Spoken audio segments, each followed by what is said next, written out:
Hi, good afternoon, and good morning to anyone joining us on Pacific time.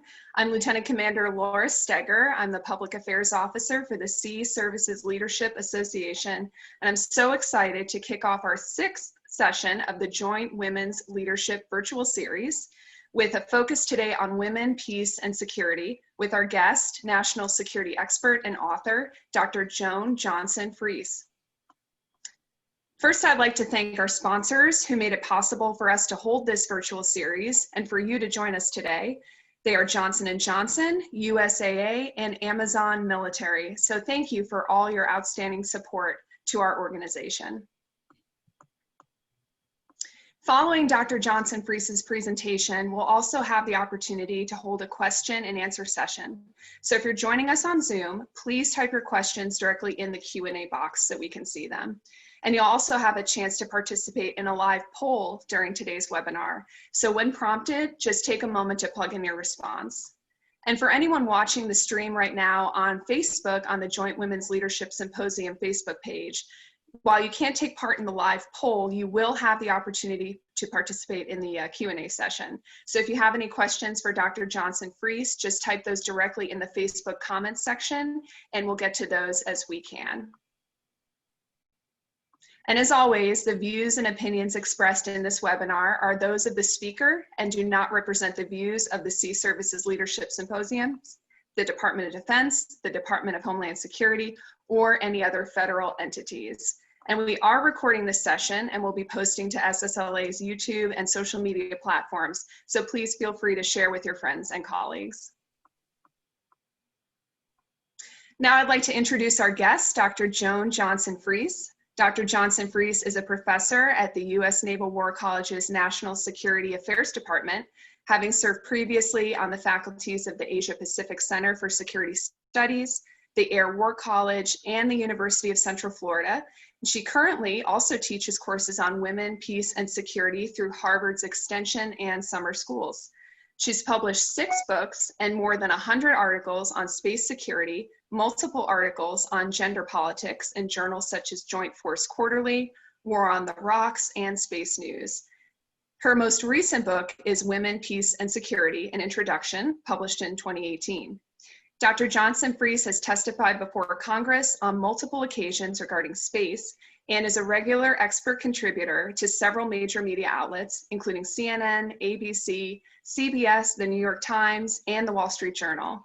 Dr. Johnson-Fries, as a woman in the military who's worked as a United Nations peacekeeper, and myself having recently published a paper on the importance of women in peacekeeping, it's truly a privilege to listen to your remarks today. And I'm certain everyone joining us feels the same way and is just so excited to learn from you. So thank you for joining us and welcome. Thank you, Laura. It's a pleasure and an honor to speak to this organization today on a topic that is really near and dear to my heart. I'm pretty passionate about it, and I'm anxious to share this with you. So if we could go to the next slide.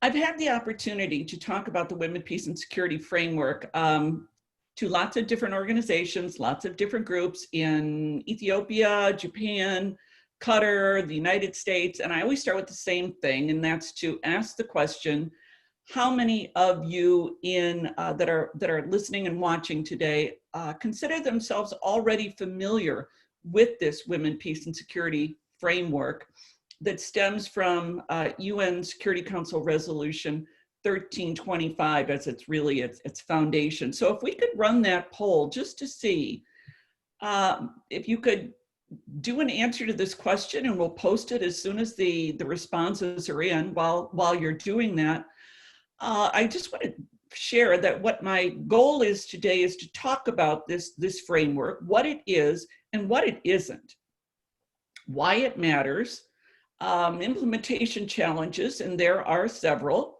and what we can do to spread the word.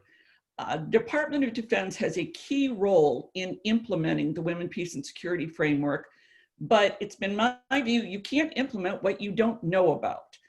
Frankly, I'll be pretty surprised if more than 10% of the audience feels that they're already familiar with it. I've never gone above that number. We'll see what happens here.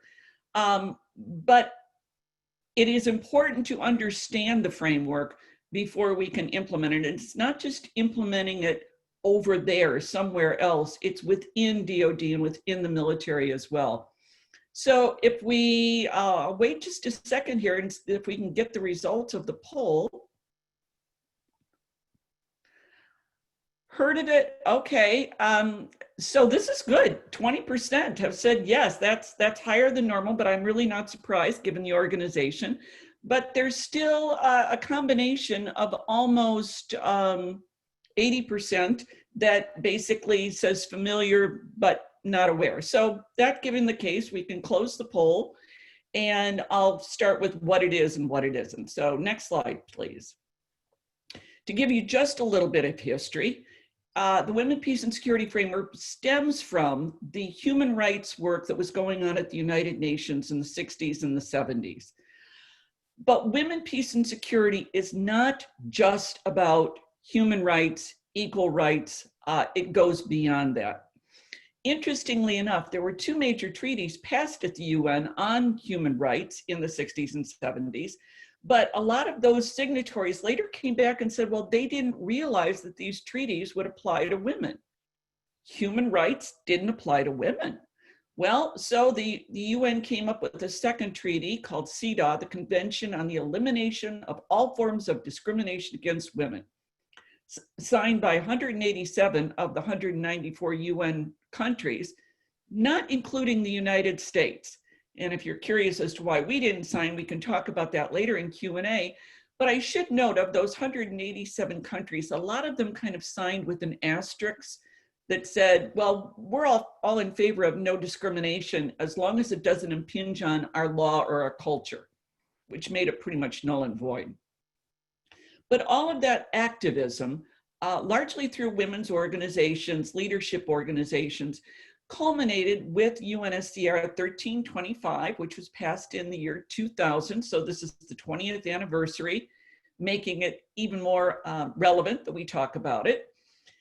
And a series of resolutions that followed that basically argued in favor of increased participation of women in all levels of decision-making, increased numbers of women in conflict prevention, protection of women and girls in conflict, and gender mainstreaming.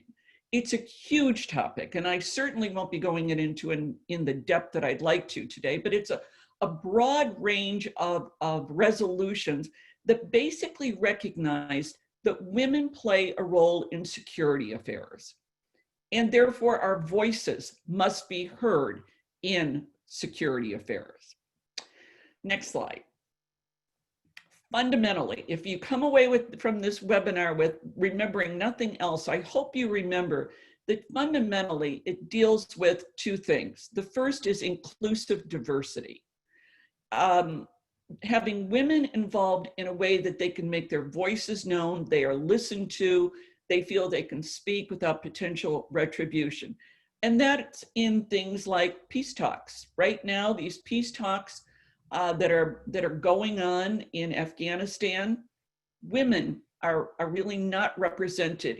There may be 3 in peripheral roles, but they are not well represented, even though the United States, when in Afghanistan, was fighting for women to be able to come out of their houses and be participants in society.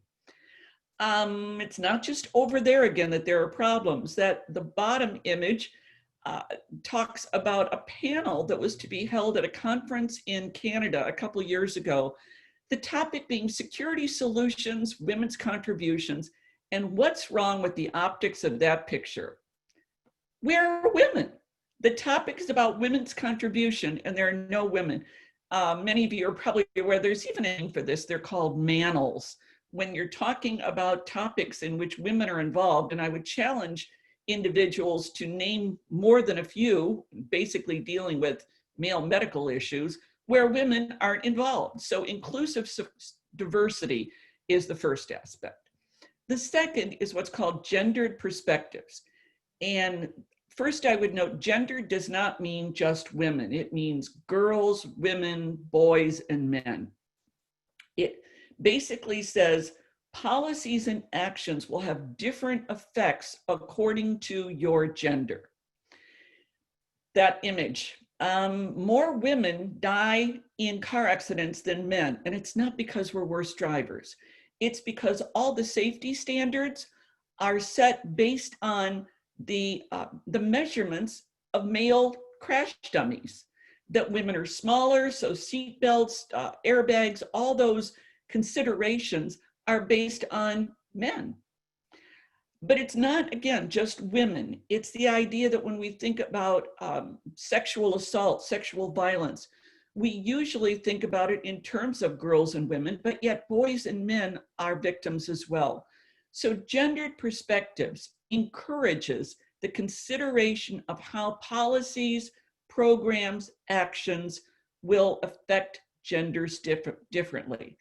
NATO does a much better job, I think, than we do here in the United States in making it clear that the Women, Peace, and Security framework is not exclusive to girls and women, but is looking for gendered considerations. Next slide, please.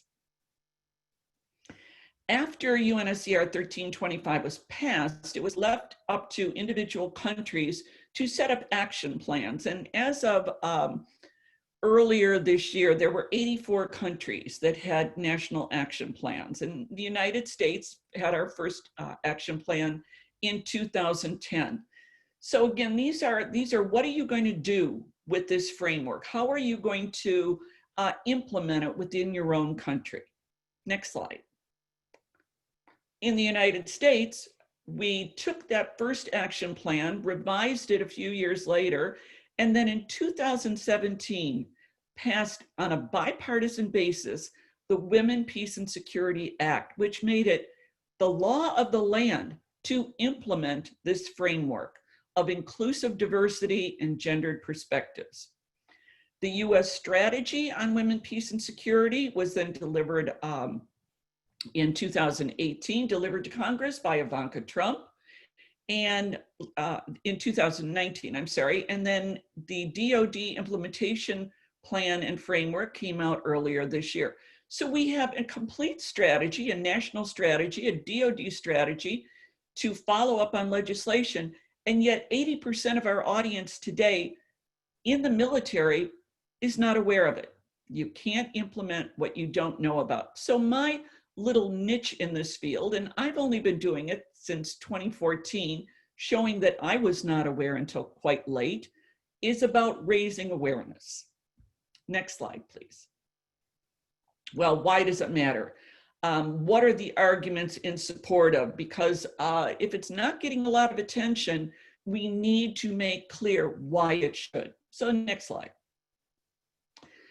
Because it is a matter of security. It's not just a human rights or just a gender equality issue. It's a matter of security. And the diagram on the slide is from a publication that two of my colleagues, Derek Revron and Jim Cook, published in Joint Force Quarterly in 2013 that we use at the Naval War College to look at how strategy is made and implemented.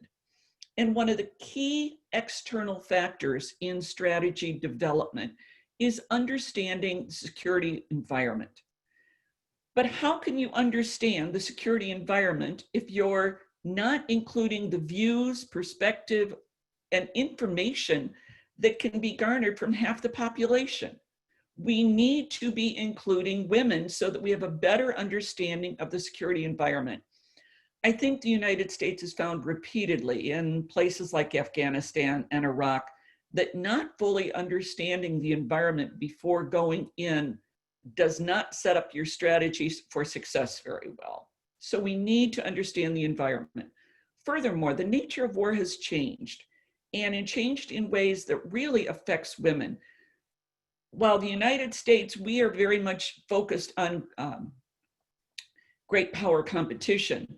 In most countries of the world, they are more concerned with human security issues. Great power competition and hard security usually is considered to deal with interstate. Human security is more intrastate. Things like clean water, clean air, access to food, jobs. Can you walk to the market and feel safe? So we've moved from interstate to intrastate conflict, often involving gray zone conflicts. It's in communities. It's in communities where women, children, boys, and girls live. So according to the US Institute of Peace, women are in fact more likely to die than men from the indirect effects of war. Things like food shortages, disease, health issues. So it is a matter of security, and we need to acknowledge it as such. Next slide. Targeting women has become a strategy of war. Rape is used as a weapon of war for ethnic cleansing and to move populations out of geography. Furthermore, in conflict areas including Liberia, Northern Ireland, Sudan, we found that breaking down the society is most effectively done by targeting women, because it's women that are the fabric of society and hold things together during conflict, taking care of the children, looking at things like food, education. Women are the global outgroup. Although we say women hold up half of heaven and women are 50% of the population, in some countries, especially in countries like China and India, that's not true. There are 600 million missing women globally, because in some cultures, through sex-selective abortions and female infanticide, there are fewer women than men.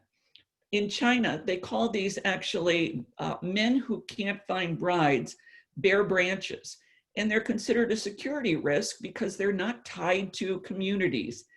And it's found that men who do not marry and have families are much more inclined to radicalization, to conflict, to violence. So not having these missing women creates security problems. And it also leads to things like kidnappings, Boko Haram brides, where men are offered women as a recruiting tool. Gender relations are also very clearly an indicator of community instability. A woman named Valerie Hudson, who has done a lot of pioneer work in this field, calls it the first political order, basically saying if there's gender inequality in the home, and that often relates to violence in the home as well, that it will carry over to communities and to even nations. That states that are characterized by gender inequality are more likely to engage in violence and conflict. A woman named Mary Caprioli has been working on this since 2003. Violence breeds violence. Violence becomes normalized. It becomes the kind of de facto way of problem solving.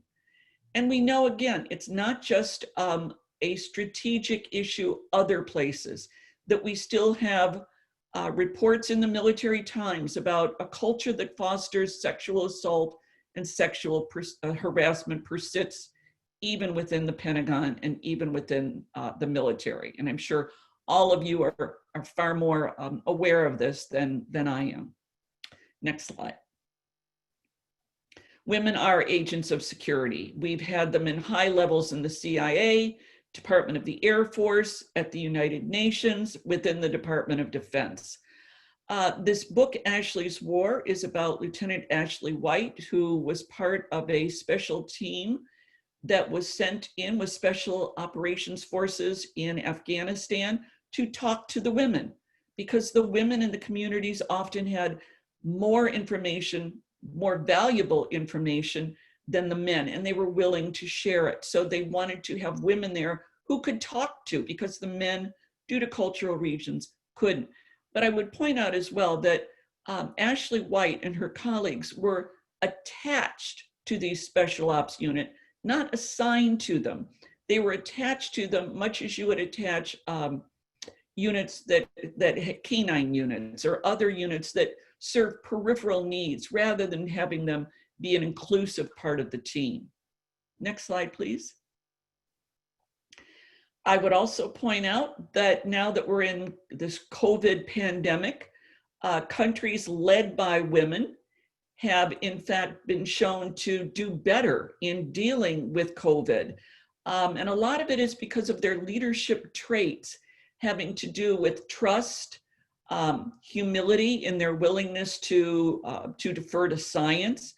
And I put a little a note there to a blog that a colleague and I recently did, a 2-part blog talking about traits associated with women in terms of leadership that have been more or less considered secondary to the more aggressive male styles are now being shown to be equally important. And I think we have an opportunity to really highlight that through organizations like this, and to point out that traits associated with women leaders should not be suppressed as a gender blindness or gender neutral thing to do, because what that does is take away the benefits of diversity.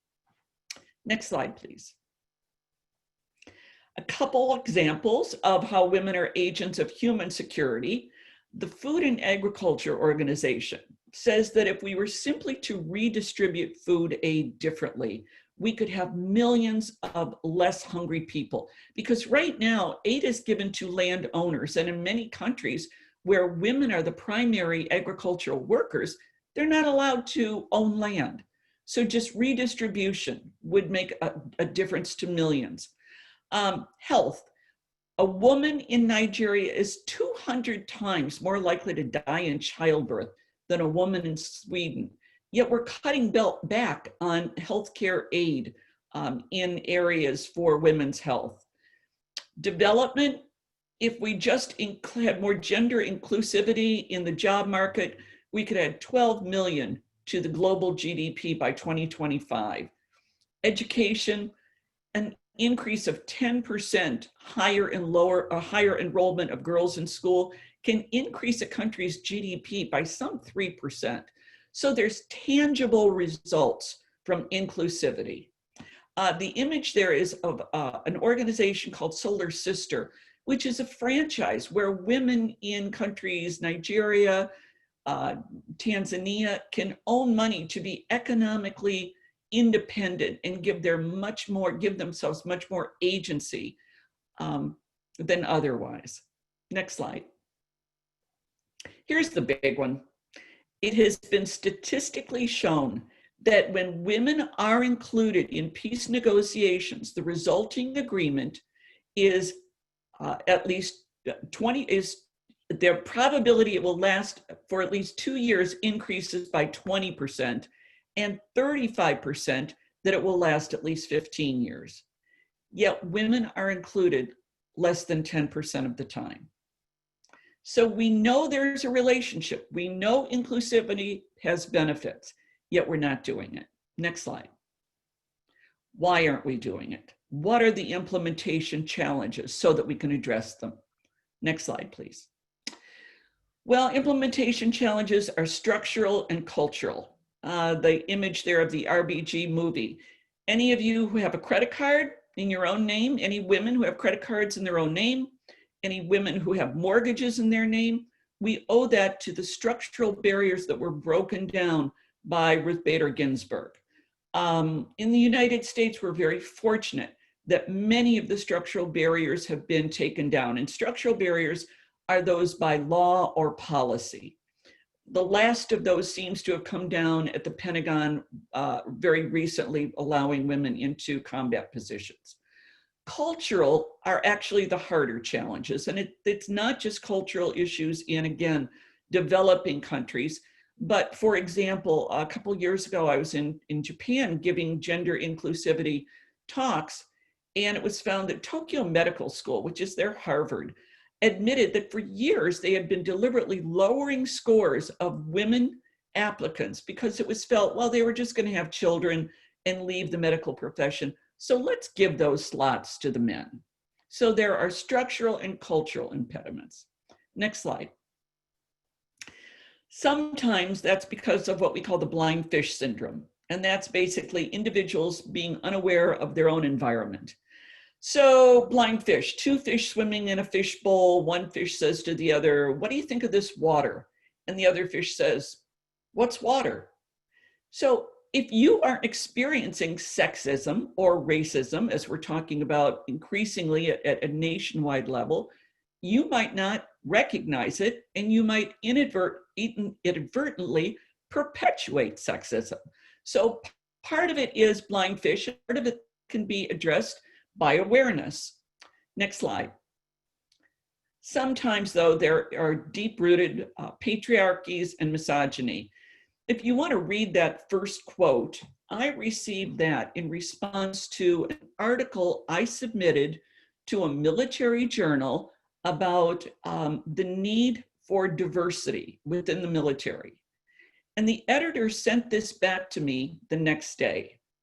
I think it's pretty shocking how blatant his rejection of inclusivity and the need for diversity is. The second quote is from a former UN mediator in residence at the UN, basically explaining it's about power, that the power that many men enjoy, they are simply unwilling to give up, whether that's in patriarchies or just in positions where males dominate. Next slide. This is a chart from a DoD brief on obviously sexism and sexual assault that I used in a blog a couple years ago, where I argued that environments don't go from a healthy environment to one plagued by sexual harassment without an interim step, and that's sexism. That's just women being penalty-free targets in an environment where your voice is spoken over, where you're not called upon, where you are ignored, or where as a doctor, everybody else is Dr. Smith, the men are Dr. Smith, Dr. Jones, and I'm Joan. That those kind of things, these little things called microaggressions in an environment, is this step that's often unrealized, maybe because of blind fish, maybe it is recognized and it's ignored. In any event, it sets up this environment where women become penalty-free targets. Next slide. Further, gender equality is threatening. I'm sure many of you are familiar with Malala Yousafzai from Pakistan. When she was 14, 2 gunmen got on her school bus, asked for her by name, and shot her in the head because she had the audacity to argue in favor of education for girls. But again, it's not just issues over there. The 2 women first to graduate from the successfully graduate in the Ranger course were faced with death threats. And of course, Admiral Michelle Howard, there's a quote there talking about that there were some people who at some points in her career didn't want her there and were trying to undermine what she was trying to do. So gender equality, for the reasons that I've cited, is often threatening. Next slide. But we have work to do too. The traits that men count on for job hiring, retention, and promotion are competency, confidence, and mentorship. And those are the same that women rely on, but they work entirely different. Michelle Flournoy has said women don't have to be competent, we have to be super competent, but we have to be careful about how we show that so that we don't become threatening. Confidence, that's something we need to work on. Women apply for jobs when they're 100% qualified. Men don't wait for 100% qualification. They throw their hat in the ring. Part of that is this book I'm noting here, Reviving Ophelia, talks about at about age 12 or 13, women's confidence in themselves seems to be eroded by this feeling that they need to compete with each other, whether it is for boys' attention or jobs or for different aspects of their lives. We need to work on that confidence. Pointing out, however, that for women leaders, oftentimes you can be seen by your male colleagues as likable or competent, but not both. I've experienced that. I'm sure many of you have as well. There's also the idea of sea daddies in the Navy, that when a man goes up the chain, he takes his best people with him. For women, and again, I've experienced this myself, trying to do that, trying to mentor and bring competent women up with me is seen as favoritism. I argue as well that having women select who they want to mentor and bring up, we are very aware that when Jack does not succeed in a position, well, that's Jack wasn't competent. When Jill doesn't succeed, women are not competent. So we are aware of that and really try and bring along the best of the best. Next slide. So what to do? Next slide. First and foremost for me is awareness. You can't implement what you don't know about. I'm very proud that this year, for the very first time, the Naval War College is including women, peace, and security in its core curriculum. It's just a start. It was just one piece of one session, but it's there. And I hope it will spread. I hope it will blossom into something that's included in PME generally. NATO already does it. Why aren't we? There are movies. I wanted to point out Abigail Disney has an entire series of movies that talk about the key roles that women play.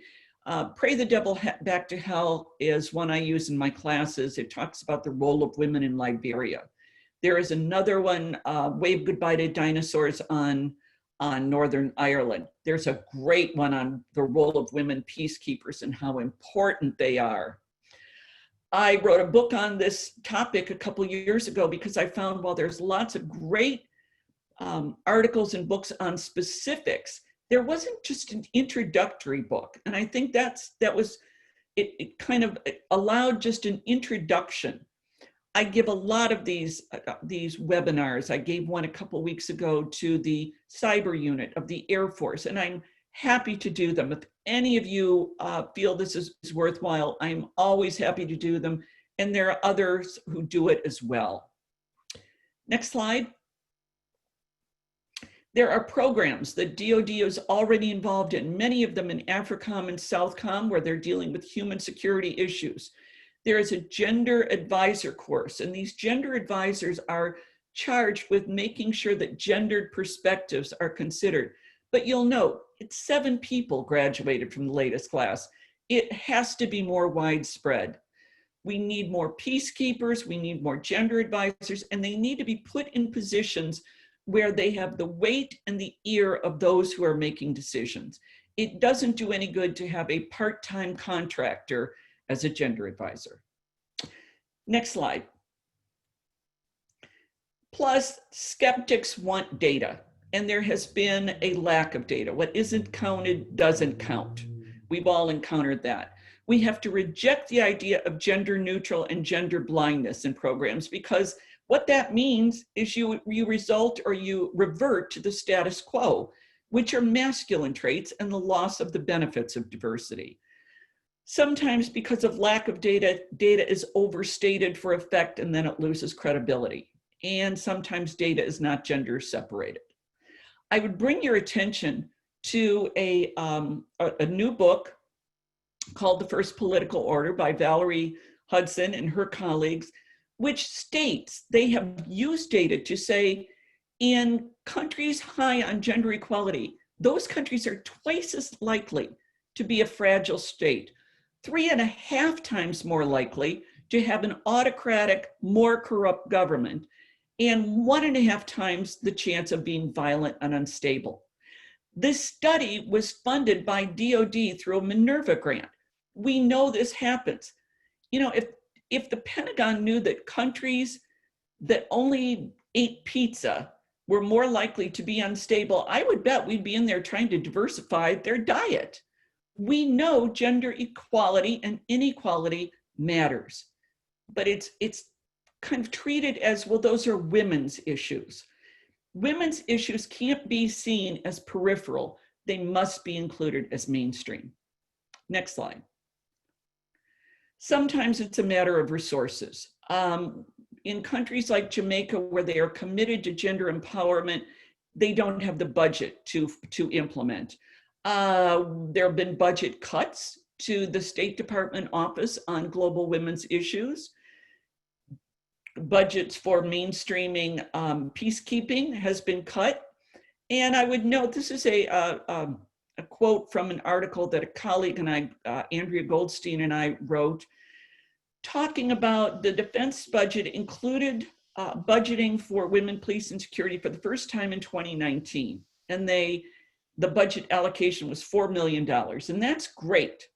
But that same year, the Military Times reported that DoD spends $84 million annually on Viagra. So if you think that you put your money to things that you think are important, that 4 million versus 84 million kind of speaks volumes. Next slide.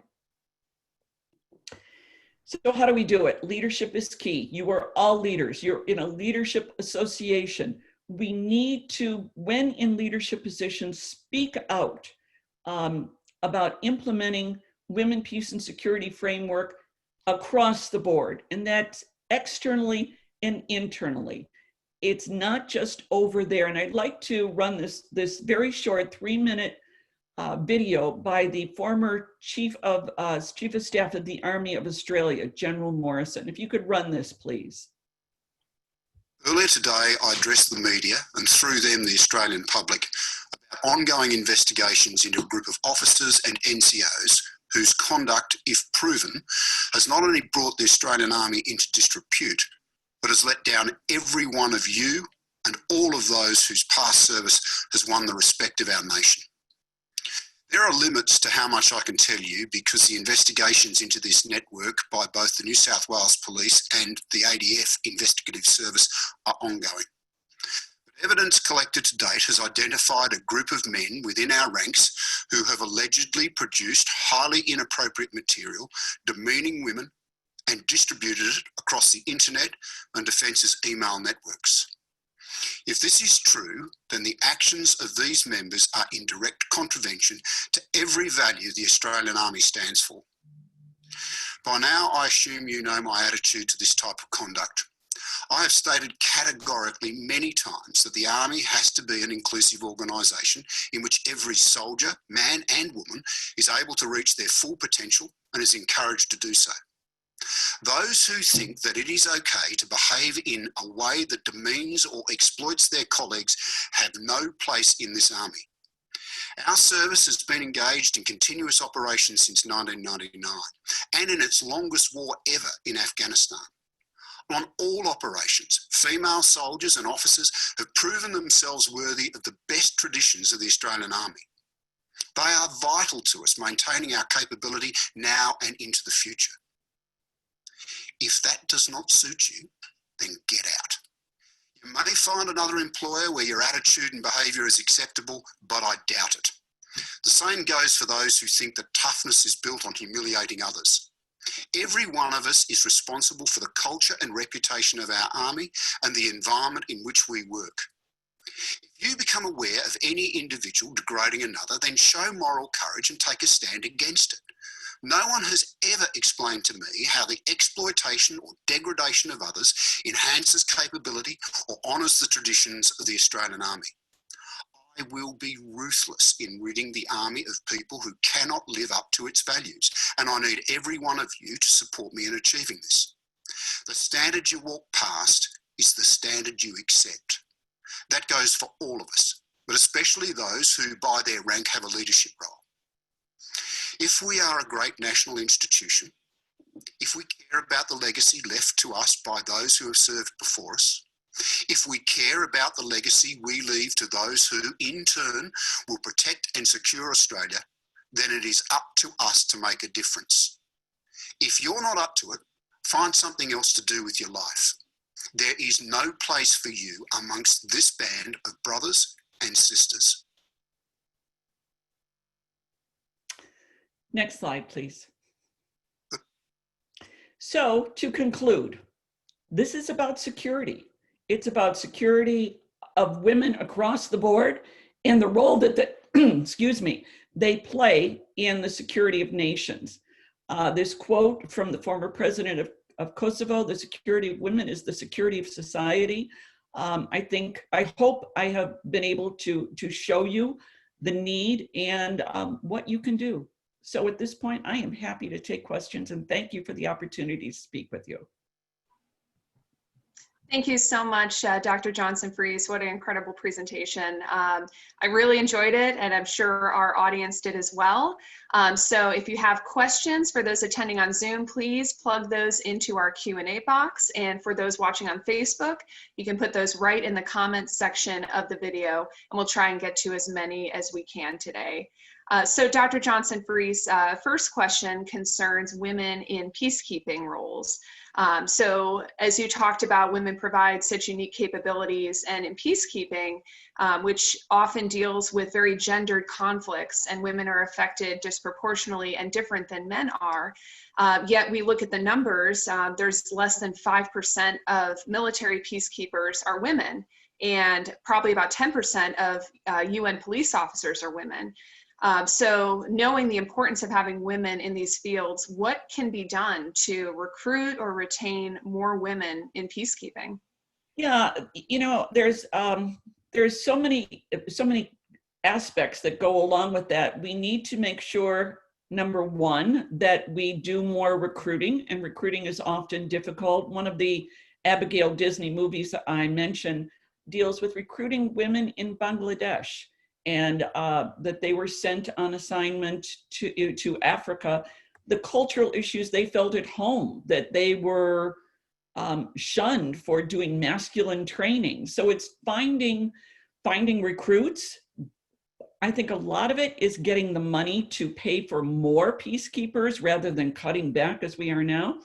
And it's important to make sure that when we send them into a region, that they have the appropriate training. Number one, do they have the language? Can they talk to the women? Number two, are they made aware of what facilities are available to send them to? It doesn't do any good to talk to a rape victim and not be able to send them for appropriate care. So it's not just getting the peacekeepers there, it's having them appropriately trained, having them skilled, and having the resources on hand for them to be able to send them to. But there is no doubt that it starts with more money for peacekeeping generally, and having governments put pressure on recruitment of women. Great, thank you. And do you think that the US should be taking a leadership role here? Is there a leadership role for us? Absolutely, absolutely. The more the United States pushes the UN community to hire and deploy in these security roles, not in administrative roles, women, I think the more other countries will get on board. European countries are very supportive, but I think adding this US voice would make a big difference. Okay, thanks for that. We have a question here in the Q&A box. Wonderful presentation. Is there a women's mentorship club or organization at the Naval War College or in Newport? We have a lean-in group based on the Sheryl Sandberg group, but I think until mentorship becomes part of a leadership expectation, that it's going to be kind of organic. But again, this goes to implementation of the whole framework. It takes a leader and it takes accountability. Individuals, if they see that leaders want women to have mentors, to have it done on a regular basis, I think it will get done. But as far as I'm aware, mentorship, at least at the Naval War College, is done on more or less an organic basis, with the opportunity to attend the lean-in group.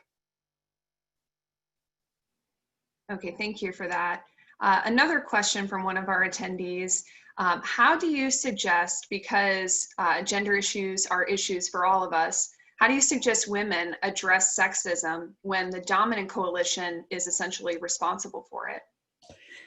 Yeah, that's the problem right there. That's called cultural issues. It takes, again, that's why I showed that the video from General Morrison. It takes leadership to say enough. It takes leadership to be active rather than passive in inclusivity. Until that happens, I mean, again, it took me 4 years to get women, peace, and security into the Naval War College curriculum. And part of that was because, well, if you want me to put it in, what do you want to take out? Everything's important. But part of it was resistance, and kudos to the leadership now for inclusivity. But I included that quote to show that there are individuals entrenched and still there who are resistors. What I will say is data. The skeptics argue if you are armed with data-based responses, it becomes more difficult to keep up the argument, which is why I wanted to point out every time I talk to organizations that are mainly men, I start with research has shown, and giving data points, because it's much harder to argue against data. That's just a phenomenal point. We have a question here from Rachel Thomas. She says she's a senior military advisor for women, peace, and security at State. And she wanted to ask how your experience teaching WPS principles to DoD differs from teaching it to students or to foreign service officers. Well, in terms of at the War College, again, right now, teaching, including women, peace, and security in the curriculum, it was part of a day that we talked about strategies, and it was included to show that there are strategies on many areas. So it became a very small part, but again, the camel has the nose in the end of the tent, under the tent. So, but when I talk about it to DoD, I try and make it more focused on issues that military members will be familiar with. When I talk in Ethiopia, in Japan, I talk usually more about gender empowerment, talking about the competency, confidence, and mentorship issues, because I think that's what we women, that's the part that we need to work on, and we do have things to work on. I would also point out that there are men who are valuable allies. A colleague of mine at the War College, Dr. David Smith, has just had his second book come out on the value of allyship, how men as allies can make a big difference because they can make points to their male peers that are disregarded by me or other women. So I do tailor my presentations depending on the audience, and when they are to DoD, I try and keep them more security focused rather than empowerment focused. Thanks, Dr. Johnson-Fries. And I agree. I think, educating just on the topic in general is critical. And one of our commenters just noted that she attended and presented at a Gaming for Peace conference at Trinity College in Dublin. And there were many presentations on the role of women in peace and the insertions of teams of women working with other women with a regional conflict zone. And a next question I want to ask concerns that. So different branches of the military have seen some success in having all-female units in conflict zones, like the Lioness program that the Army established, the female engagement teams of the Marine Corps. So while they've had success in reaching populations of women in those conflict zones, do you feel that there may be a backside to that, in that they do not foster inclusiveness across the force? That's a great question, and it's one I did a webinar last week with Valerie Hudson, and that is her new project for, I think for DoD. I'm not sure who's funding it, but looking at this idea, and that's an issue with peacekeepers as well. Should there be all female units, or should they be integrated into other units? I think that's a question that is still unsettled and that's still being considered. And again, the research that's being done into these questions has so long suffered from a lack of data. I would make you aware there are two really good data sets on women, and one is through UN Women, and the other is through Texas A&M, where they have an entire database of gender separated security related data. And that's what the book, The First Political Order, was based on. And I would encourage any of you who are looking to do empirical focused work to consider those. Thank you for mentioning that. We actually just got a question on Facebook about what research or resources to use to research about gender equality. So I think those are great resources. Can you recommend any others? Again, there's UN Stats, UN Women. I would also point out that the Council on Foreign Relations has a great program on women, peace, and security, and they regularly have articles come out. Jamil Biggio, it's her program that are very data-based. The Texas A&M program, those are the keys. Those are the big ones.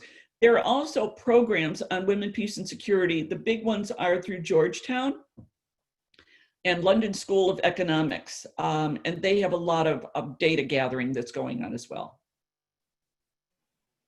Thanks for providing that. And I want to go back to the topic of culture. So I think all of us serving in the military will agree that culture plays a significant role in what we do and how we treat each other. And we talked a little bit about the cultural impediments that women face when they're firsts or when they're first integrated.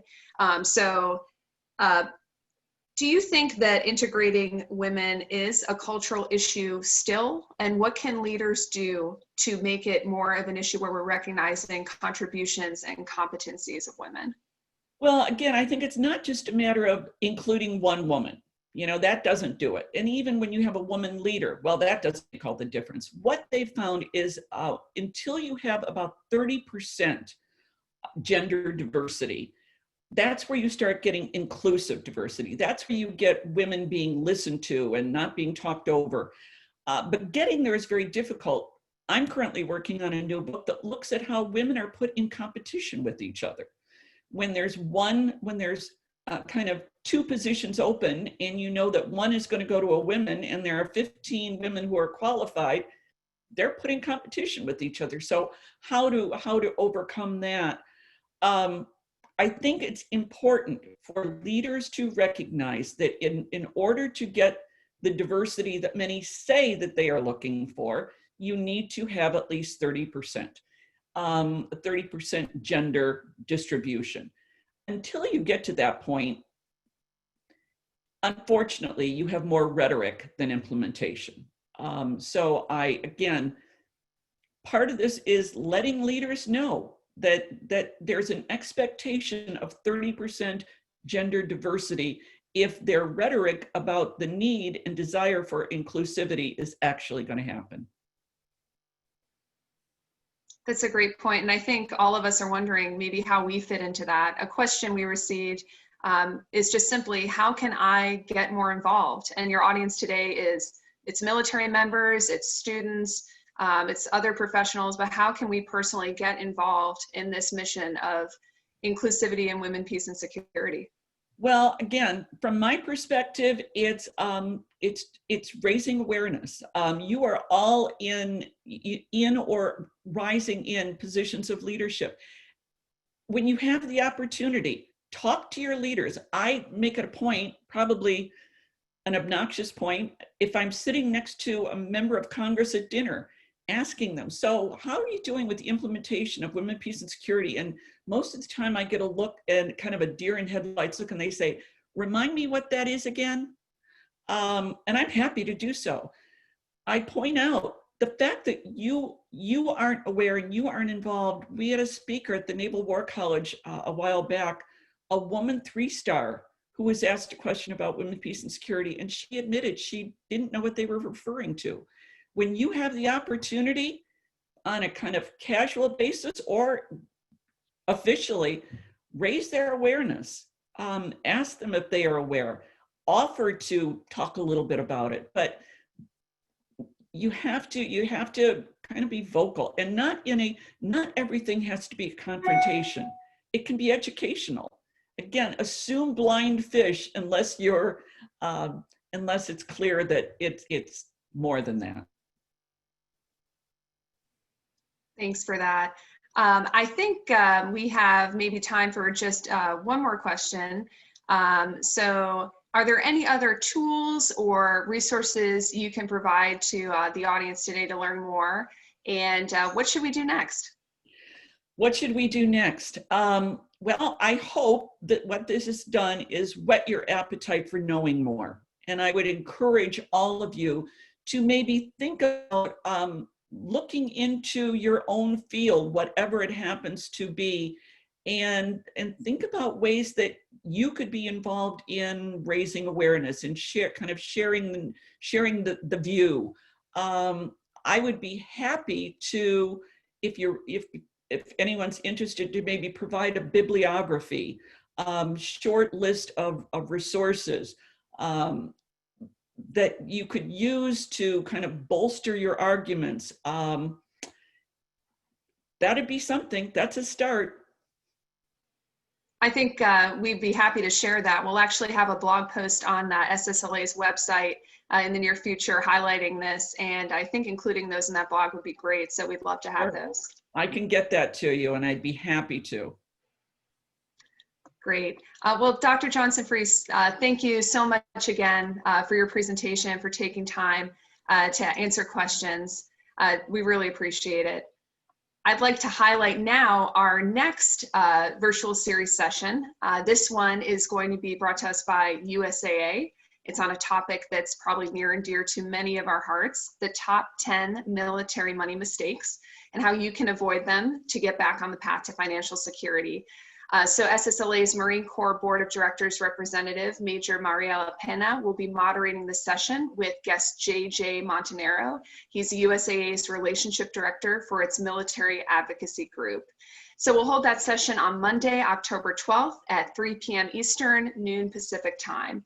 And like our other virtual series sessions, this webinar is free and it's highly worth your lunch hour. So you can go to our website, cleader.org, or the SSLA Facebook page for the link to register.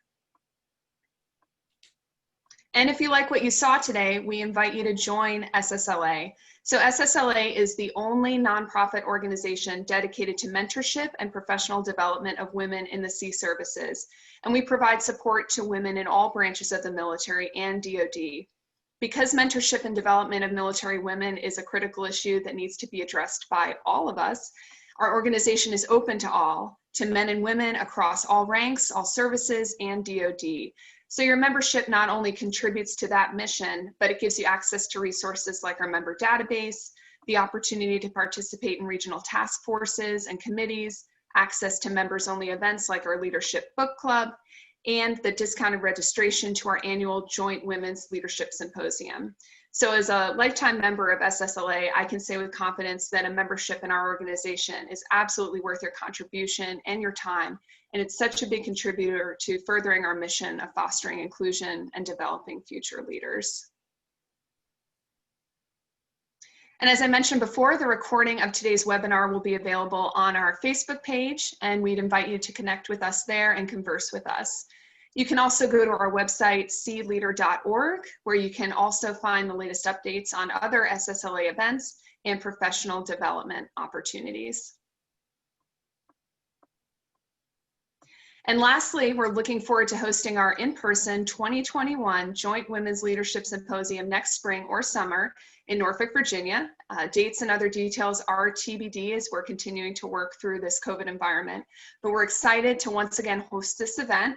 It continues to be the largest gathering of women in uniform and is recognized as the premier professional and personal development conference for military women. So this is a must-attend, do not miss event for women and men of all ranks who want to benefit from the networking, mentoring, education, and leadership development offered at the symposium. So please stay tuned to our website and our social media pages for future announcements on our symposium.